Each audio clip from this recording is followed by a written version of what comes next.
Telugu Desam party ఈసారి అధికారంలోకి వచ్చాక ఎమ్మెల్యేల తీరుపై తీవ్ర విమర్శలు వస్తున్నాయి. ప్రతిసారి సీఎం చంద్రబాబు ఎమ్మెల్యేల తీరుపై ఆగ్రహం వ్యక్తం చేస్తూనే ఉన్నారు. అయినా వారి పనితీరులో మార్పు రావడం లేదు.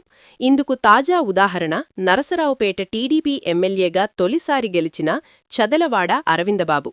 నిన్న తన అనుచరుణ్ణి సలహాదారుగా నియమించుకోవాలంటూ పల్నాడు జిల్లా ఎస్పీ కృష్ణారావుపై ఆయన ఆఫీసుకు వెళ్లి ఎమ్మెల్యే చేసిన రచ్చ అంతా ఇంతా కాదు.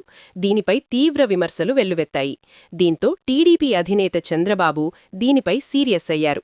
పల్నాడు ఎస్పీ ఆఫీసుపై ఎమ్మెల్యే అరవిందబాబు వ్యవహారశైలిపై తీవ్ర ఆగ్రహం వ్యక్తం చేశారు. ఎస్పీ ఆఫీసులో దాదాపు 9 గంటలపాటు రచ్చ చేసిన అరవిందబాబును బుజ్జగించేందుకు టీడీపీ రాష్ట్ర అధ్యక్షుడు పల్లా శ్రీనివాసరావుతో పాటు పలువురు మంత్రులు ఫోన్లు చేసినా ఆయన స్పందించలేదు.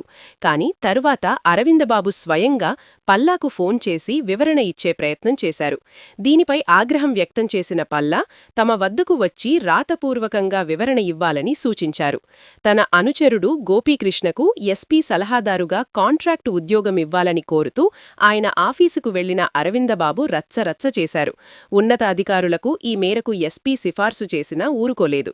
ఎస్పీ బాత్రూంలోకి వెళ్లి గడియ పెట్టుకోవడంతో పాటు దీనిపై ఉత్తర్వులు వచ్చే వరకు వెళ్లబోనని భీష్మించారు.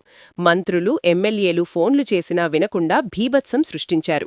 దీనితో చంద్రబాబు బహిరంగంగానే ఆగ్రహం వ్యక్తం చేశారు.